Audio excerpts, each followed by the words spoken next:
ഉപയോഗശൂന്യമായ പ്ലാസ്റ്റിക് കുപ്പി എടുത്ത് ഒരു വാക്യൂം ക്ലീനറാണ് ഞങ്ങൾ ഉണ്ടാക്കിയിരിക്കുന്നത്. പൊടി പടലങ്ങൾ നിറഞ്ഞ പ്രതലങ്ങൾ ഇത് ഉപയോഗിച്ച് വളരെ എളുപ്പത്തിൽ വൃത്തിയാക്കാം.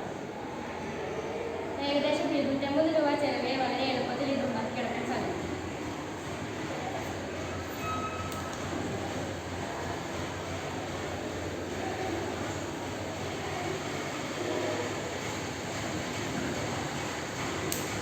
പ്ലാസ്റ്റിക് കുപ്പികൾ ഇത്തരത്തിൽ ഇന്നോവേറ്റീവായി